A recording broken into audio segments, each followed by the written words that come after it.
ಇವತ್ತು ಯಾವುದೇ ಸರ್ಕಾರಿ ಕಚೇರಿಗೆ ಹೋಗಿ ದಂಡ ಕೊಟ್ಟಿಲ್ಲ ಅಂದ್ರೆ, ನಿಮಗೆ ಲಂಚ ಕೊಟ್ಟಿಲ್ಲ ಅಂದ್ರೆ ನಿಮಗೆ ಕೆಲಸನೇ ಮಾಡಲ್ಲ.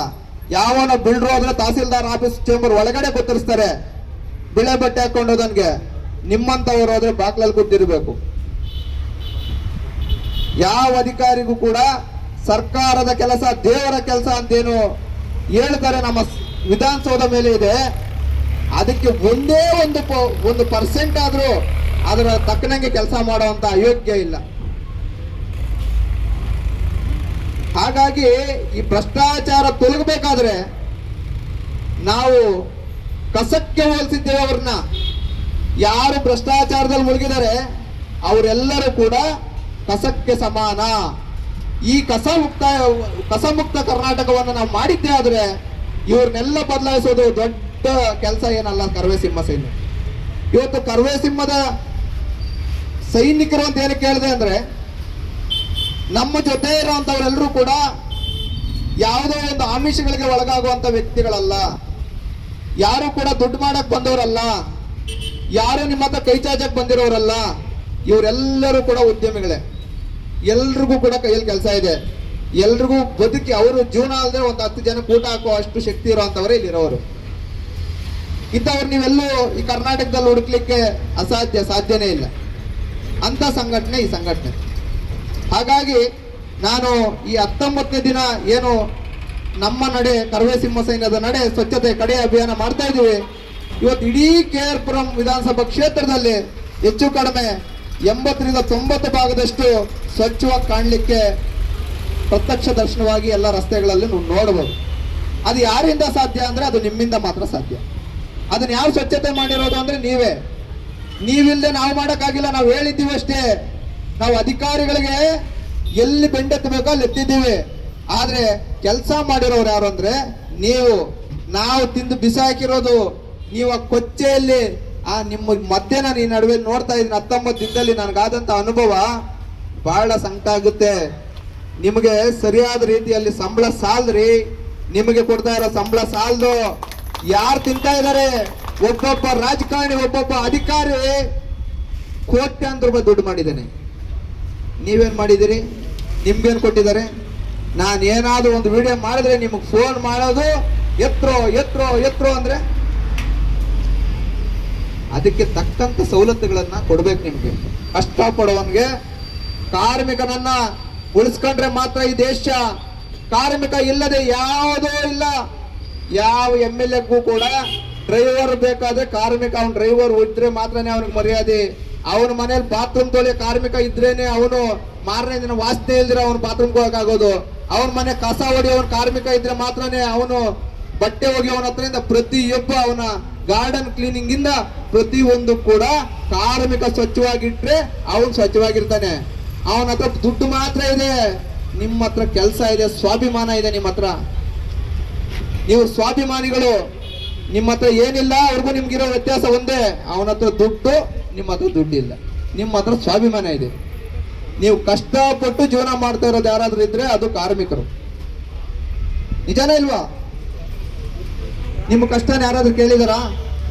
ಹೇಳಿ, ಯಾರಾದ್ರೂ ಕೇಳಿದಾರೆ? ನಿರಂತರವಾಗಿ ನನಗೇನು ಕಷ್ಟ ಇಲ್ಲ ಸ್ವಾಮಿ, ನಾನು ನೆಮ್ಮದಿಯಾಗಿದ್ದೀನಿ ಅಂತ ಹೇಳಿ ನಾನು ಅವ್ರಿಗೆ ಕರೆದು ಸನ್ಮಾನ ಮಾಡ್ಬಿಡ್ತೀನಿ. ನಿಮ್ಗೆ ಯಾರು ಸಹಕಾರ ಮಾಡ್ತಿದ್ರೆ ಅವ್ರಿಗೆ. ಆ ಉದ್ದೇಶದಿಂದ ನಿಮ್ಮನ್ನೆಲ್ಲ ಕಷ್ಟವನ್ನ ಮನಗೊಂಡು ನಿಮಗೆ ಏನ್ ತೊಂದರೆಗಳಿದೆ ಅಂತ ಕೂಡ ನಾನು ಕೇಳಬೇಕಾಗಿದೆ. ನಿಮಗೇನಾದ್ರೂ ಅಧಿಕಾರಿಗಳಿಂದ ಒತ್ತಡ ಇತ್ತು, ನಿಮಗೇನಾದ್ರು ತೊಂದರೆ ಕೊಡಂಗಿದ್ರೆ ಖಂಡಿತವಾಗ್ಲೂ ನನಗೆ ನೋಡಿದೆ. ನಾನು ಯಾಕೆ ಇಲ್ಲೇ ಮಾಡಿದೆ ಅಂದ್ರೆ ನಿಮ್ಗೆಲ್ಲ ನಮ್ಮ ಕಚೇರಿ ಗೊತ್ತಿರಬೇಕು, ನಮ್ಮ ಉದ್ದೇಶ ಗೊತ್ತಿರಬೇಕು, ನಮ್ಮ ಗುರಿ ಏನು ಅಂತ ಗೊತ್ತಿರಬೇಕು. ಅವಾಗ ನಿಮ್ಮ ಕಷ್ಟ ನಮ್ಮೂರಿಗೂ ಬರುತ್ತೆ. ನನ್ನ ಪ್ರಾಣ ಹೋದ್ರೂ ಪರವಾಗಿಲ್ಲ. ಈ ನಾಡು, ನುಡಿ, ನೆಲ, ಜಲ, ಭಾಷೆ, ಕಾರ್ಮಿಕರು, ವಿದ್ಯಾರ್ಥಿ, ಇದಕ್ಕೋಸ್ಕರ ನನ್ನ ಜೀವ. ನನಗೆ ಯಾವ ದುಡ್ಡು ಬೇಡ, ಯಾವ ಆಸ್ತಿ ಬೇಡ. ಭಗವಂತ ಆರೋಗ್ಯ ಕೊಟ್ಟಿದ್ದಾನೆ, ಆ ಆರೋಗ್ಯ ಸಾಕು. ಇವತ್ತು ಮನೆಯಲ್ಲಿ, ನಾಳೆ ಮಣ್ಣಲ್ಲಿ, ಇದೊಂದೇ ತಿಳ್ಕೊಂಡಿರೋದು. ಯಾವ ಗಳಿಗೆ ಸತ್ತೋಗ್ತೀನೋ ಗೊತ್ತಿಲ್ಲ. ಆ ಸಾವಿಗಿಂತ ಸಾಯೋದ್ರ ಒಳಗಡೆ ನಾನು ಏನಾದ್ರೂ 4 ಜನಕ್ಕೆ ಒಳ್ಳೇದು ಮಾಡ್ಬೇಕು, ಒಂದೇ ಒಂದು ಗುರಿ ಇಟ್ಕೊಂಡು ಇವತ್ತು ಈ ಸಂಘಟನೆ ಕಟ್ಟಿದ್ದೀವಿ. ನಾನು ಕರೋಡಪತಿ ಅಲ್ಲ, ನಾನು ದುಡಿದು ಜೀವನ ಮಾಡ್ತಾ ಇದ್ದೀನಿ. ನಾನು ಒಬ್ಬ ಉದ್ಯಮಿಯಾಗಿದ್ದೀನಿ. ಕಾರ್ಮಿಕನಿಂದ ಉದ್ಯಮದ ತನಕ ನಾನು ಬೆಳೆದಿದ್ದೀನಿ, ಕಷ್ಟಪಟ್ಟಿದ್ದೀನಿ, ಇನ್ನೊಬ್ರು ಹೊಟ್ಟೆ ಹೊಡೆದಿಲ್ಲ. ಇವತ್ತು ನಾವು ದುಡ್ದಂತ ದುಡ್ಡಲ್ಲಿ 80 ಭಾಗ ನಿಮ್ಗೋಸ್ಕರನೇ ಖರ್ಚು ಮಾಡ್ತಾ ಇದ್ದೀನಿ. ಯಾಕೆ ಅಂದ್ರೆ ನಿಮ್ಮ ಕಷ್ಟ ಗೊತ್ತು. ಬದಲಾವಣೆ ಬೇಕು ಅಂದ್ರೆ ಬಾಯಿ ಮಾತಲ್ಲಿ ಹೇಳಿದ್ರೆ ಆಗಲ್ಲ. ಇವತ್ತಿನ ವ್ಯವಸ್ಥೆ ನೋಡಿದ್ರೆ ನಿಮ್ಗೆ ಬೇಸರ ಆಗ್ಬಿಟ್ಟಿದ್ದೀನಿ, ಬದಲಾವಣೆ ಆಗದೇ ಇಲ್ಲ ಅಂತ ನಿರ್ಧಾರ ಮಾಡ್ಬಿಟ್ಟಿದ್ದಾರೆ ಇಡೀ ರಾಜ್ಯದ ಜನ. ಒಬ್ಬ ಮನಸ್ಸು ಮಾಡಿದ್ರೆ ಒಂದು ಕ್ಷೇತ್ರ ಸ್ವಚ್ಛತೆ ಆಗಿದೆ ಅಂದಾಗ ಪ್ರತಿಯೊಂದು ರಸ್ತೆಯಲ್ಲಿ ಒಬ್ಬ ಸ್ವಚ್ಛತೆ ಬಗ್ಗೆ ಧ್ವನಿಗೂಡಿಸಬಹುದಲ್ವಾ? ಪ್ರತಿಯೊಬ್ಬ ವಾರ್ಡಲ್ಲೊಬ್ಬ ಈ ನಾಡು ನುಡಿ ಬಗ್ಗೆ ಯೋಚನೆ ಮಾಡಿದ್ರೆ, ಈ ಭ್ರಷ್ಟಾಚಾರದ ಬಗ್ಗೆ ಯೋಚನೆ ಮಾಡಿದ್ರೆ ಯಾಕೆ ಬಗೆಹರಿಯಲ್ಲ? ಇವತ್ತು ನಾವು ಮಾಡೋ ಕೆಲಸ ನೋಡಿ ಬೇರೆ ಬೇರೆ ಕ್ಷೇತ್ರಗಳಲ್ಲಿ MLA ಆಗ್ಬೇಕು ಅನ್ನೋಂಥವರು ಶ್ರೀನಿವಾಸ್ ಗೌಡ್ರು ಏನೋ ಕಸ ಎತ್ತಿಸ್ತಾವ್ರೆ, ಇದೇನನ್ನ ಎತ್ತಿದ್ರೆ ನನಗೂ ಉಪಯೋಗ ಆಗ್ಬೋದು ಅಂತ ಮಾಡ್ತಿದ್ದಾರೆ. ನಾವು ಉಪಯೋಗಕ್ಕೆ ಮಾಡ್ತಾ ಇಲ್ಲ.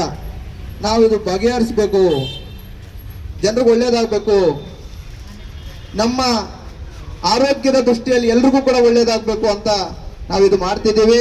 ನಾವೆಲ್ಲರೂ ಕೂಡ ಏನಪ್ಪ ಇವನು ಯಾರೋ ದಿನಾ ಬೆಳಿಗ್ಗೆ ಎದ್ದ ತಕ್ಷಣ 6 ಗಂಟೆಗೆ ಬಂದು 12 ಗಂಟೆವರೆಗೂ ಅವ್ರ ಫೋಟೋ ಕಳಿಸ್ತಾನೆ, ನಮ್ಗೆ ಇಲ್ದೇ ಇರೋ ತೊಂದರೆ ಕೊಡ್ತಾರೆ ಅವರು ಅಂತ ಅನ್ಕೋಬೇಡಿ. ತಮ್ಮ ಕೆಲಸ ತಾವು ಮಾಡಿ.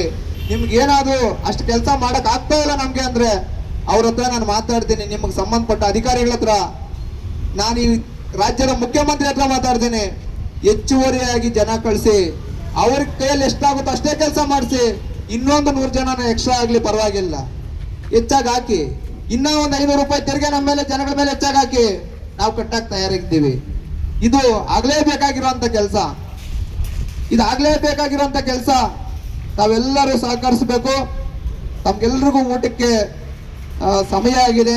ಹಾಗಾಗಿ ನನ್ನ ಮಾತುಗಳಿಗೆ ವಿರಾಮವನ್ನು ಕೊಡ್ತೇನೆ. ನಿಮ್ಮ ಅಳಲುಗಳೇನಾದರೂ ಇದ್ರೆ, ನಿಮ್ಮ ಕಷ್ಟ ಸುಖ ಏನಾದರೂ ಇದ್ರೆ ನೀವು ದುಡ್ಡು ಕೊಡಿ ಅಂತ ಕೇಳಿದ್ರೆ ಕೊಡೋಕ್ಕಾಗಲ್ಲ. ನಾನು ಕೊಡೋ ಅಷ್ಟು ಶ್ರೀಮಂತ ಅಲ್ಲ. ಆದರೆ ನಿಮ್ಗೆ ಏನು ತೊಂದರೆ ಆಗ್ತಾ ಇದೆ ಅಧಿಕಾರಿಗಳಿಂದ, ನಿಮ್ಗೆ ಏನು ಸವಲತ್ತುಗಳು ಬೇಕು ಅಂತ ಬೇಕಾದ್ರೆ ನೀವು ತಗೊಂಬಂದು ಕೊಡಿ. ಇದು ಕೇವಲ KR-ಪುರ ವಿಧಾನಸಭಾ ಕ್ಷೇತ್ರದ 26ನೇ ವಾರ್ಡ್ಗೆ ಸಂಬಂಧಪಟ್ಟದಲ್ಲ. ಇವತ್ತು ನಾನು ಮಾತಾಡ್ತಾ ಇರೋದು ಇಡೀ ಕರ್ನಾಟಕಕ್ಕೆ, ಕರ್ನಾಟಕನೇ ಬದಲಾವಣೆಯ ಹಾದಿಯನ್ನ ಹಿಡಿಬೇಕು ಅಂತ ಮಾತಾಡ್ತಾ ಇರುವಂತ ಮಾತು.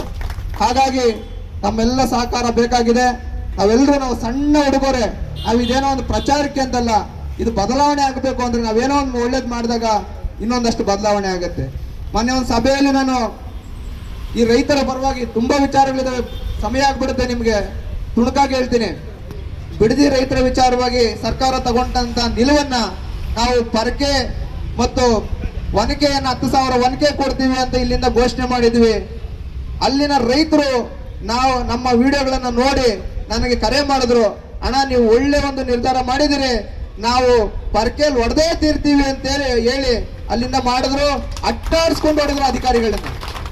ಇವತ್ತು ಸರ್ಕಾರಕ್ಕೆ ನಾಚಿಕೆ ಆಗಿದೆ. ಈ ಧೋರಣೆ ಬೇಕೇನ್ರಿ DK ಶಿವಕುಮಾರ್ ಅವರೇ? ರೈತರಿಲ್ಲದೆ ನೀವೆಲ್ಲರೂ ಇದ್ದೀರಾ?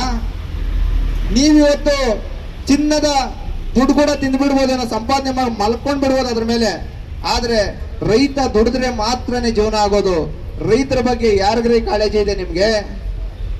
ನಿಮ್ಮ ಮೇಲೆ, ನೀವು ಕುಮಾರಸ್ವಾಮಿ ನಿಮ್ಮ ಮೇಲೆ ಹೇಳ್ಕೊಂಡಿದ್ರೆ ನಾವೆಲ್ಲೋಗ್ಬೇಕು? ರೈತರು ಯಾರನ್ನ ಕೇಳ್ಬೇಕು? ನೀವು ಇವತ್ತು 2 ಕೋಟಿ ಕೊಟ್ಬಿಡ್ತೀರಾ, 6 ತಿಂಗಳಿರಲ್ಲ ನಮ್ಮ ಹತ್ರ ಕಾಸು. ನೀವು ಪಕ್ಕದ ಜಮೀನು ಒಂದು ಸೈಟ್ ಮಾರಾಕ್ತೀರಾ 2 ಕೋಟಿಗೆ. ಅಲ್ಲಿ 1 ಎಕರೆ ನಮ್ಗೆ 2 ಕೋಟಿ ಕೊಟ್ಬಿಟ್ಟು ನೀವು 10 ಕೋಟಿ 20 ಕೋಟಿಗೆ ನೀವು ಮಾರಾಟ ಮಾಡ್ಕೊಂಡ್ಬಿಟ್ರೆ ಅಗಲ್ದಾರೋಡಿ ಅಲ್ವೇನ್ರಿ ಇದು? ಎಷ್ಟು ಅಂತ ಮೋಸ ಮಾಡ್ತೀರಿ ನೀವು? ಹಾಗಾಗಿ ನಾನು ಬಹಳಷ್ಟು ಮಾತಾಡ್ತಾನೆ ಇರ್ತೀನಿ, ಬಹಳಷ್ಟು ವಿಚಾರಗಳಿದಾವೆ. ನಾನು ನಿಮಗೆ ಒಂದು ಮನವಿ ಮಾಡೋದೇನಂದ್ರೆ, ಇದೊಂದು ಸಣ್ಣ ನಾವು ಉಡುಗೊರೆಯನ್ನ ಕೊಡ್ತಾ ಇದ್ದೀವಿ. ನಿಮ್ಗೆ ಏನೇ ತೊಂದರೆ ಇದ್ರು ನನ್ನ ಹತ್ರ ಹಂಚ್ಕೋಬಹುದು. ನಿಮಗೊಂದು ಬಟ್ಟೆ ಕೊಟ್ಟು, ಒಂದೊತ್ತು ನಾನು ಒಬ್ಬ ಮಾನವ, ನಿಮ್ಮಂತೆ ನಾನು ಕಾರ್ಮಿಕ, ನಿಮ್ಮ ಜೊತೆ ಒಂದೊತ್ತು ಊಟ ತಿನ್ನಬೇಕು ಅಂತ ಆಸೆ ಪಟ್ಟಿದ್ದೀನಿ. ಹಾಗಾಗಿ ಒಬ್ಬೊಬ್ಬರಾಗಿ ಸಾಲಾಗಿ ಬಂದು ಒಂದು ಬಟ್ಟೆ ತಗೊಳ್ಳಿ, ನಾವೆಲ್ಲರೂ ಜೊತೆಯಲ್ಲಿ ಊಟ ಮಾಡೋಣ ಅಂತ ಹೇಳಲಿಕ್ಕೆ ಬಯಸ್ತೀನಿ.